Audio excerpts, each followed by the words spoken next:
جی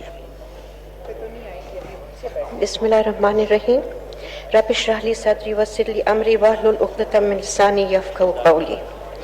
speaker صاحب، میں Bullet points پہ بات کرنے کی کوشش کروں گی، کیونکہ میں نے جب یہ کتابیں پڑھی اور جس طرح میں ایس ڈی جی میں کام کرتی ہوں اور میں کمیٹیز میں دیکھتی ہوں، اگر یہ سب کچھ اپوزیشن نے دیکھا ہوتا تو وہ اتنی لمبی تقریریں ہمارے اعتراضات پہ پن پوائنٹ نہ کرتے، ہم پہ نکتہ چینی نہ کرتے۔ اسپیکر صاحب، میں پہلے چیلنجز کی بات کروں گی۔ ماحولیاتی تبدیلی میں پاکستان 7ویں نمبر پر متاثر ہو رہا ہے، جرمن واچ تھنک ٹینک کے مطابق۔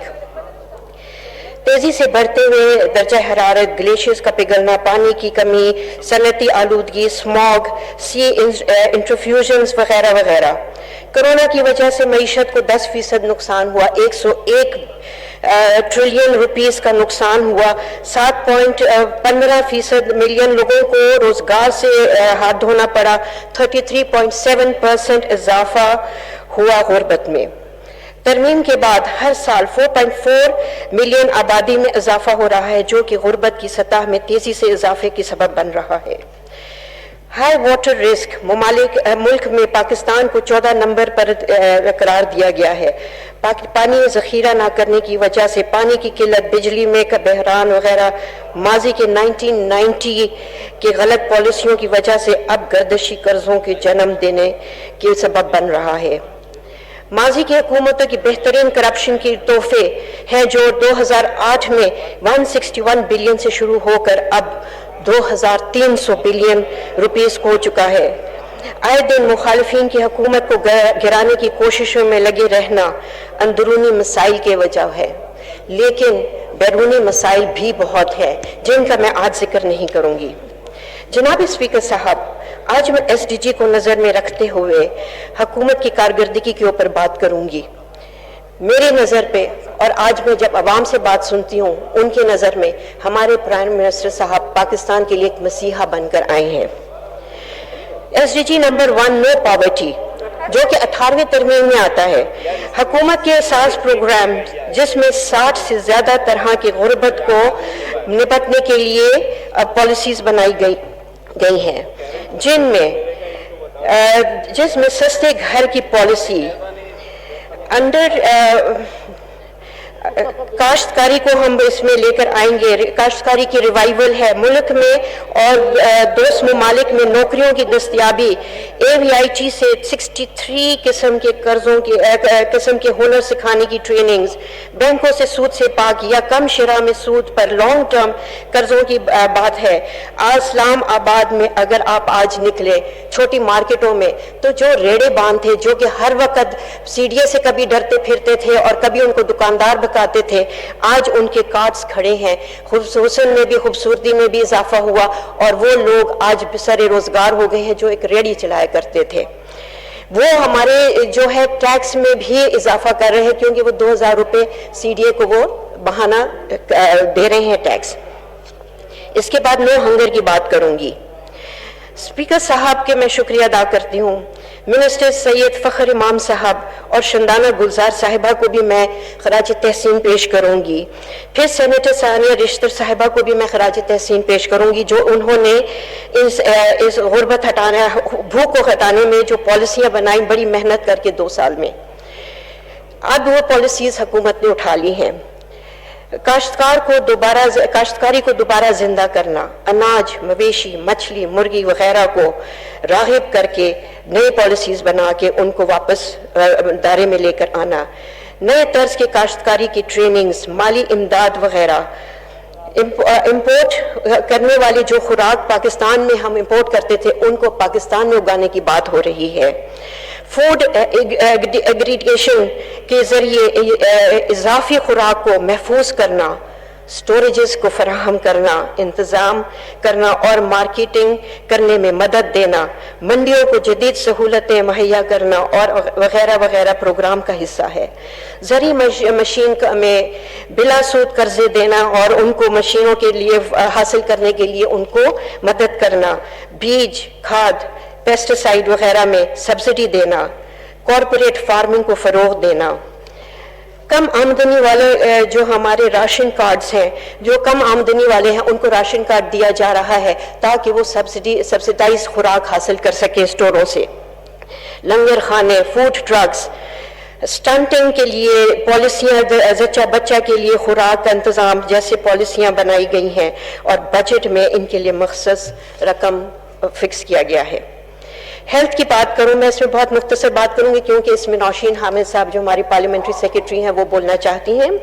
میں مختصر بات کروں گی کہ ہماری جو ہیلتھ کارڈ ہے وہ تقریباً KPK میں 100% ہو گیا اور شناختی کارڈ ہیلتھ کارڈ کا درجہ رکھتا ہے۔ ہمارے باقی صوبوں میں بھی اس کو انٹروڈیوس کیا جا رہا ہے۔ اس کے بعد اگر کووڈ-19 کی بات کروں تو دنیا ہماری مثال بنا کے بتاتی ہے کہ پاکستان سے سیکھو۔ اسلام آباد کے اگر آپ اب آج اسپتالوں میں جائیں، پیمز میں، پولی کلینکس میں، وہاں کی جو ہوا کا ہوا بدلا ہوا ہے ماشاءاللہ۔ اب ہمارے مالدار لوگ جو پہلے پرائیویٹ اسپتال میں جانا چاہتے تھے آج وہ بھی ان ہسپتالوں میں آ رہے ہیں۔ زچہ بچہ کے لیے جو خاص پالیسیاں بنائی گئی ہیں ان کو سٹنٹنگ کو ختم کرنے کے لیے، اس کے اوپر بھی بلٹ پوائنٹس ہم لوگوں کے جو ہیں وہ بہت سارے ہیں۔ ڈاکٹر نوشین حامد اس کے متعلق زیادہ سے آپ کو تفصیل بتائیں گی۔ کوالٹی ایجوکیشن کے اوپر بات کروں گی۔ یہ میری SDG کی پالیسیز کے اوپر میں بات کر رہی ہوں، جو SDG گولز جو ہم نے 2030 کے لیے سائن کیا ہوا ہے اس کے امبریلا کے نیچے حکومت کیا کچھ کر چکی ہے۔ 18 سال بعد اسلام آباد میں نئی سکولز اور کالجز بن رہی ہیں۔ Knowledge economy initiative, e learning کی پالیسیز بن چکی ہیں اور 200 اسکولوں میں پائلٹ پروجیکٹس شروع ہو رہے ہیں۔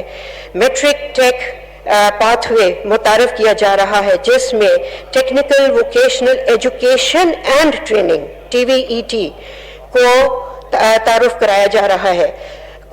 فارمولا ایجوکیشن شروع کیا جا رہا ہے جس میں 63+ پروگرامز ہیں۔ سٹیم ٹیچنگ کے پائلٹ پروجیکٹ شروع ہو رہے ہیں۔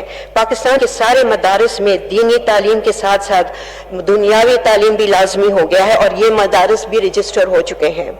ملک بھر میں HEC کے 34 پروجیکٹس چل رہے ہیں۔ اسپیکر صاحب، میں SDG 5 کے اوپر، میں 5.2 کے اوپر بات کروں گی جو کہ خواتین کے اوپر ریلیٹ کرتا ہے، لیکن اس کے علاوہ یہ جو میری ٹاپک ہے وہ اور بھی مطلب پورے عوام کو ریلیٹ کرتی ہے۔ اسپیکر صاحب، حکومت نے اس بجٹ میں PDSP کو 630 بلین روپیز سے بڑھا کر 900 بلین روپیز کر لیا ہے۔ میں یہ کہوں گی کہ ہمارے کچھ ادارے ہیں جو کہ بنیاد ہیں انصاف فراہم کرنے کے لیے، اور عدالتوں میں جو کیس جاتے ہیں وہ ان تحقیقات کے اوپر فیصلے ہوتے ہیں۔ قانون نافذ کرنے والے کچھ ایجنسیوں کے اوپر میں بات کروں گی۔ میری یہ تجاویز ہیں حکومت کے لیے کہ تربیت اور جدید ساز و سامان سے لیس کرنے کے لیے خصوصی ترقیاتی فنڈ مختص کیا جائے۔ پولیس عام جرائم اور امن و امان کے کنٹرول کے لیے کے ساتھ ساتھ انٹرنل ہیومن ٹریفکنگ کو بھی اس کی بھی ذمہ دار ہے۔ پولیس کو فوجداری مقدمات کے لیے تفتیش کے لیے پچھلی حکومت سال 400 سے 500 روپے فی کیس کے حساب سے پیسے دیے گئے تھے جو کہ 3.5 ملین روپیز بنتے ہیں، اور مقدمات کی تعداد تھی 8746۔ یہ ایک اگر آپ اس کو تقسیم کریں تو یہ تقریباً 300 کچھ بنتا ہے۔ یہ اس طرح پیٹرول میں بھی نہیں سے بھی زیادہ اس میں خرچہ آتا تحقیق کے لیے جب آپ نکلتے کسی بھی کرائم کے لیے۔ تو میں حکومت سے کہوں گی کہ ٹریفکنگ کو روکنے کے لیے اور ان IOs کے جو ہیں ہمارے انویسٹیگیشن آفیسرز کے لیے ایک خاص بجٹ خاص مخصص کیا جائے تاکہ یہ صحیح طریقے سے انویسٹیگیشن کر سکیں اور یہ انفلوئنس نہ ہو ان کو جو مجرم ہے اور جو مظلوم ہے ان سے کسی سے پیسہ لے کے ان کی مرضی کے تفتیشی جو ہے رپورٹ نہ بنائی جا سکے، تاکہ ہمارے انصاف حکومت صحیح طریقے سے انصاف ہم عوام کو دے سکیں۔ میں چاہوں گی کہ ٹریفکنگ کے لیے ٹارگیٹڈ فنڈز بنائے جائیں۔ FIA کے کرائم سائبر کے آخری افرادی تربیت اور لاجسٹک سپورٹ کے لیے خاص طور پر فنڈز فراہم کیے جائیں۔ نیشنل سائبر سیکیورٹی پالیسی کو واضح کریں۔ سائبر قوانین میں ضروری ترامیم کی جائیں۔ سائبر ریسرچ سینٹرز قائم کیے جائیں۔ سائبر ورک فورس کا قیام عمل میں لایا جائے۔